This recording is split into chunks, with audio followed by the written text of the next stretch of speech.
Hello friends, welcome to all of you in Gaya Guidance program. My name is Dr. Alok Kumar. I am your English teacher and your guide and your friend.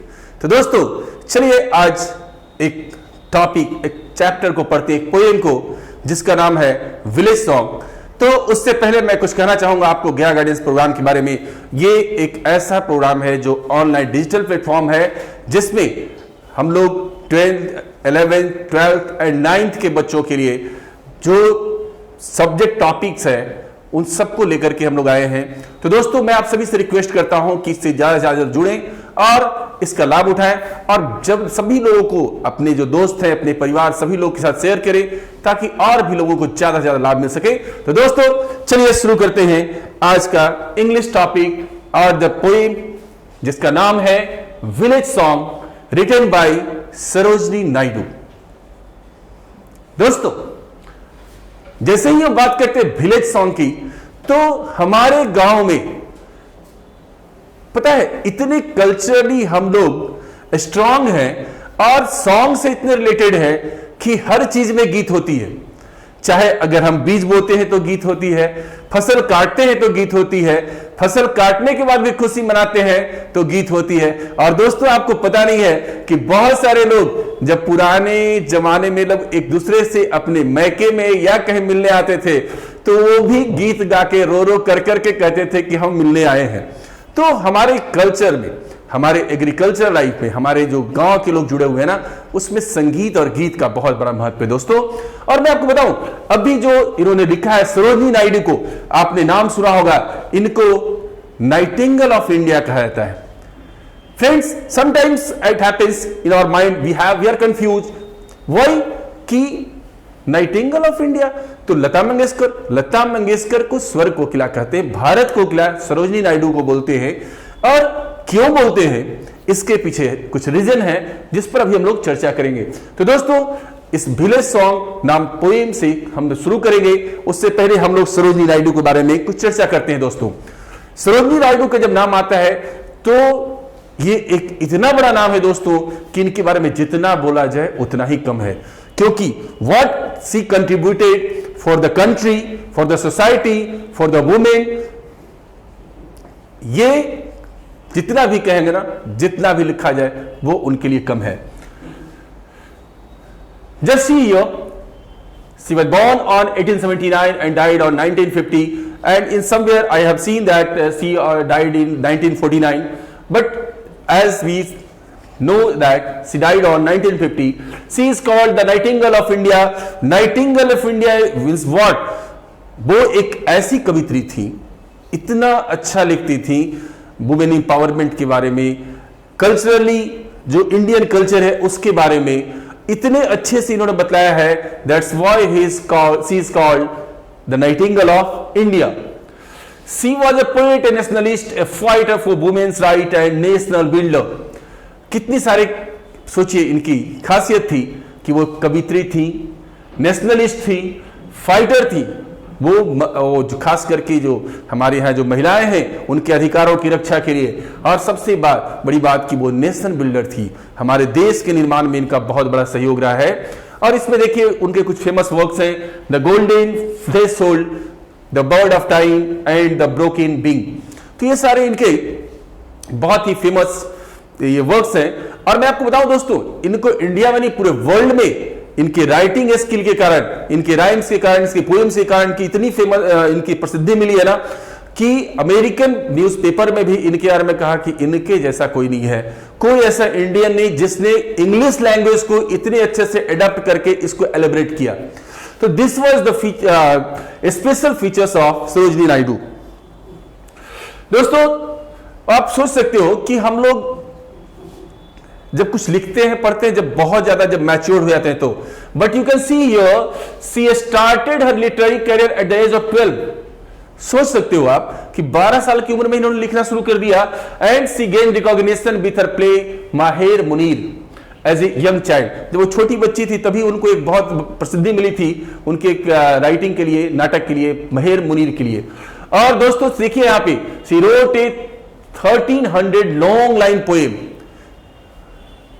Boss 4 line लिखना अपने औकात में समझ में आ जाता है, यहाँ तो ये 1300 लाइन लिखने की बात थी, तो आप समझ सकते हो आपकी क्या खासियत थी उनकी, जिसका नाम था the lady of the lake. यहां तक कि during the plague epidemic in India the British government awarded her the Kaisar-e Hind medal for her work.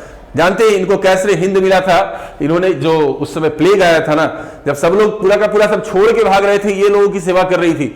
हालांकि उन्होंने इसको लौटा दिया था जब जलियांवाला बाग कांड हुआ था ना, तो इसके विरोध में इन्होंने अपना इस मेडल को वापस कर दिया था। In 1925 she became the first Indian woman president of the Indian National Congress and she was the first woman who became governor of any country और सॉरी एनी स्टेट। तो दोस्तों इतनी सारी बातें आपने सुना। इन्हें भारत कोकिला इसीलिए कहा जाता था क्योंकि इनके जितने भी जो लिखे हुए चीज थी, जो इनके वर्क्स थे ना, बहुत ही अच्छे से, बहुत ही clearly it was picturised and it was clarified about the culture of India, ethnic and traditional matter of India, और इनका जो मोटिवेशनल जो होता था स्पीच बहुत ही जबरदस्त, और जिससे इन्होंने इंडियन पॉलिटिक्स को भी बहुत ज्यादा प्रभावित किया। दोस्तों तो चलिए टाइम न गवाते हुए हम लोग शुरू करते हैं बहुत ही अच्छा खूबसूरत सा पोएम जिसका नाम है विलेज सॉन्ग। फ्रेंड्स अभी मैंने चर्चा किया आपको, विलेज सॉन्ग का मतलब गांव का गीत, और ये पूरे ऑल ओवर इंडिया में आप पाओगे। मैंने अभी कहा कि चाहे वो हंसी का हो चाहे गम का हो, हम लोग को गीत जो है ना हमारे दिल को बहुत सुकून देता है, और हर छोटी छोटी बातों पे लोग गीत गाते हैं। हमारे यहां जब धान की रोपनी होती है तो सब साथ में मिलकर गीत गाते हैं, जब फसल कटाई होती है उसके बाद लोग खुशी में गीत गाते हैं। तो गीत का ना बहुत महत्वपूर्ण स्थान है दोस्तों, और ये चीजें पर इन्होंने लिखा है। अब इसमें क्या उन्होंने बतलाया, क्या है विलेज सॉन्ग, क्या इन्होंने एक लड़की के माध्यम से इन्होंने बतलाया है बहुत सारी बातें। पहला चीज तो ये हमारा ट्रेडिशन, गांव का ट्रेडिशन क्या है, तो इसको चलिए देखते हैं। ऐसे स्टार्ट होता है ये पोएम कि एक लड़की पानी भरने गई, कहां से, नदी से। अभी तो बहुत सारे नल जल योजना चल रहे हैं, तो ये सब सारे काम हो रहे हैं, लेकिन पहले जमाने में हमारे यहां पानी की बहुत कमी होती थी, और आज भी राजस्थान में बहुत सारे गांव में लोग 10-10 किलोमीटर दूर जाते हैं पानी लाने के लिए, एक घड़ा पानी लाने के लिए। आप सोच सकते हो कितना प्रॉब्लम्स है। तो जो एक लड़की गई है पानी लाने के लिए, और ये सीन है जमुना नदी का जहां से वो पानी लाने जाती है, और दोस्तों वो लेट हो जाता है तो बड़ा वो डरती। और हमारे यहाँ डर भी बहुत सारे होते हैं। अब देखो कि पूरा अंधेरा है, लाइट नहीं है, अब चलते जा रहे तो मन में लग रहा कि अरे अरे कहीं भूतवा नहीं धर लो हमको, कोई डायन मत पकड़ ले, ये बहुत बड़ा समस्या लगता है। अरे कहीं सांप मत काट ले, बिच्छा मत काट ले, कहीं कोई कीड़ा मत चाट ले, बहुत सारे गांवों में परेशानी होती है। तो इसी पर आप इसमें पढ़ोगे आप, और मैं बताऊं इसमें क्या है ना कि एक खासियत है अपना ये जो फोकस है क्या, इंडियन ट्रेडिशन कल्चर पे। तो चलिए दोस्तों शुरू करते हैं इसे। Full are my pitchers and far to carry, lone is the way and long. वो लड़की जो है एक घड़ा पानी नदी से लेकर निकलती है और सोचती है कि इस पानी को लेके जाना है, लेकिन हमें जाना बहुत दूर है। Lawn is the way and long, पहली बात तो कि रास्ता बहुत लंबा, और दूसरा लोन सुनसान। तो ऐसे भी जानते हो आप अकेले में कहीं बैठ जाओ ना, पूरा अंधेरा हो तो अजीब अजीब से ख्याल आने लगेंगे। इत्तेफाक से हल्का सा कुछ ऐसे करके किया ना तो झट से लगा कि अरे बाप रे कोई है तो नहीं ना, और उससे में लगा कि भूत।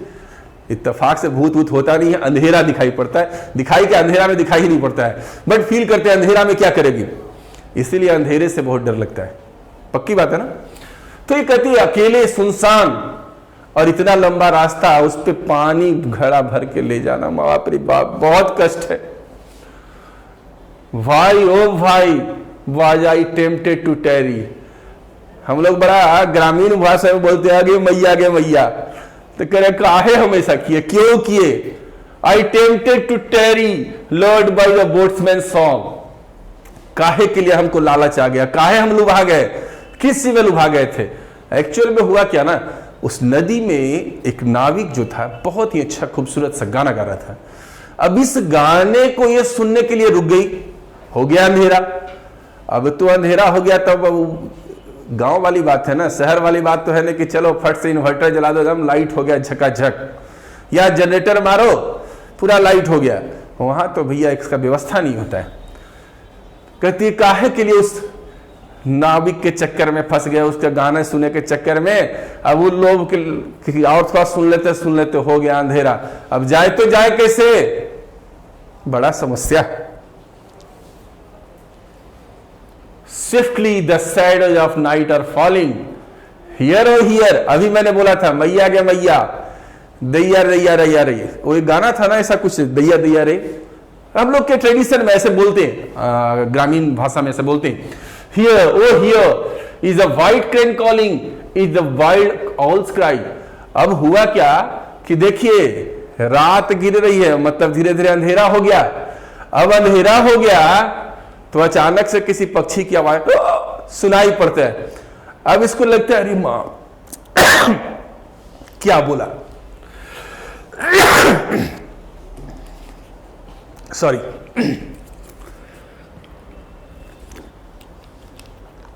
बोला तो क्या बोला, दोनों चीज हो सकता है, व्हाइट क्रेन या वाइल्ड ऑल्स क्राई। यहां दो ढंग का कंपैरिजन किया गया, एक उजले सारस से और एक उल्लू से। उजला सारस मतलब एक अच्छा सेंस की, मतलब वो गलत नहीं करेगा। और उल्लू की जब आवाज सुनाई पड़ती है तो कहता है कि बड़ा शुभ होता है। उल्लू काला होता है और सारस उजला होता है। अब ये मन के पेशो पेश में पड़ा कि अभी किसका आवाज है, कोई जानवर रहा तो धर के खा जाएगा, और अगर कोई अच्छा पक्षी रहा तो वो सब कुछ नहीं करेगा। उल्लू अगर जानबूझ के खास करके बोला तो समझ लो कि वो अशुभ होता है। हम लोग कहते हैं बिल्ली रास्ता काट दी, काली बिल्ली, उजर की बिल्ली काहे नहीं भाई, उजर की बिल्ली भी तो बिल्ली होती है ना, लेकिन काली बिल्ली तो उसी ढंग से काला कौआ बड़े खराब मानते हैं हम लोग।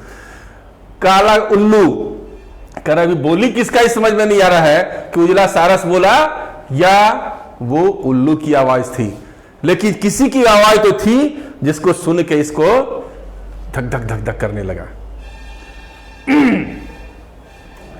There are no tender moonbeams to light me. कह रहा बताइए अभी चांदनी रात होता तो कुछ इंजोरा भी होता, ये पूरा का पूरा अंधेरा हो गया है। अब इसमें क्या होगा कि कोई इंजोरा तो आ नहीं रहा है, लाइट आ नहीं रहा है। What would be happen if in the darkness a serpent should bite me? See here the figure of a serpent। कहते हैं ये अंधेरा में अगर एक सांप काट लिया तब मेरा क्या होगा। गांव में बहुत बड़ी समस्या, अगर सांप काट लिया ना तो वहां झाड़ फूक करते हैं, नहीं तो फिर राम नाम सत्य हो जाता है। और if an evil spirit should smite you, मैंने शुरू में ही कहा गांव में बहुत सारा भूत चुड़ैल डायन पिचास होता है। कहीं अगर कोई भूतवा हमको धर लिया, राम रे राम आई सेल डाई, मर जाएंगे, बचा लो भगवान। एक्चुअल में ये जो पोएम है ना, ये किसको है, भगवान से कह रहा है कि ये कंडीशन है तो हमरा क्या होगा। और ये हम लोग ऐसे तकिया कला में बोलते हैं राम रे राम। और if the evil spirit should smite me, कहता है कि अगर कोई प्रेतात्मा जकड़ के मार दिया तब हमारा क्या होगा, अगर कोई सांप काट लिया तो क्या हो जाएगा, हम तो मर जाएंगे, हे राम बचा लीजिए हमको। देखिए दोस्तों ये एक्चुअली ये 22 लाइंस का ये पोएम है, जिसमें दो पार्ट में है, 11-11 लाइंस में। और पहले पार्ट में जैसे आपने देखा राम रे राम आई साइड लाई, आपको लास्ट पार्ट में भी ऐसा ही मिलेगा राम रे राम। तो चलिए आगे देखते हैं दोस्तों।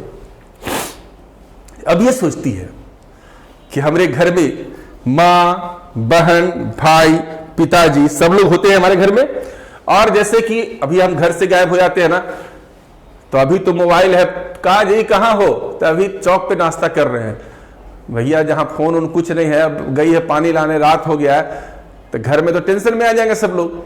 तो अभी कहते क्या है, माई ब्रदर विल मरमर, जानते हो घर में एक बहुत बड़ा समस्या होता है, बहन के साथ अगर कुछ मैटर होता है भाई सबसे कहा ऐसा कर रहे हो, कहा जा रही हो, कहां जा रही हो, क्यों कर रही हो।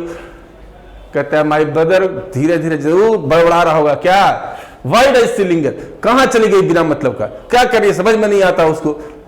भाई and my mother will wait and be, अब मेरी माँ तो इंतजार करते करते रो रही होगी, क्या सोच रही होगी, क्या कहते हुए अभी सोच रही अपने आप में कि माँ बेचारी क्या सोच रही होगी। O safe may the great god bring her, the Jamuna's water are deep, the Jamuna's water rush by so quickly, the shadows of evening gather so thickly like black words in the sky. माँ ये सोच रही होगी और ये प्रार्थना करी हो कि हे भगवान सुरक्षित रूप से हमारे बेटिया के घरे ले आओ, भेजवा दीजिए भगवान। काहे कि जमुना का पानी बहुत गहरा है, उसमें कहीं कुछ हो जाए तो बेचारी के साथ अनहोनी मत हो जाए। कहते हैं जमुना का पानी भी जो है ना बड़ा तेजी से, बहुत उसका धार भी बहुत तेज है, और ये जो इवनिंग जो है, ये शाम जो है धीरे धीरे घना होता जा रहा है, मतलब ये रात में बदल चुका है, बदल रहा है। Like black word in the sky, कहता है ऊपर में जो काली चिड़िया, फिर से यहां पे मेटाफर का यूज किया गया है, कंपैरिजन किया गया है उस रात से, उसके अंधेरापन से, उस काली चिड़िया का कि उसे किसी तरह से भेज दीजिए, सुरक्षित आ जाए, उसे कोई परेशानी न हो।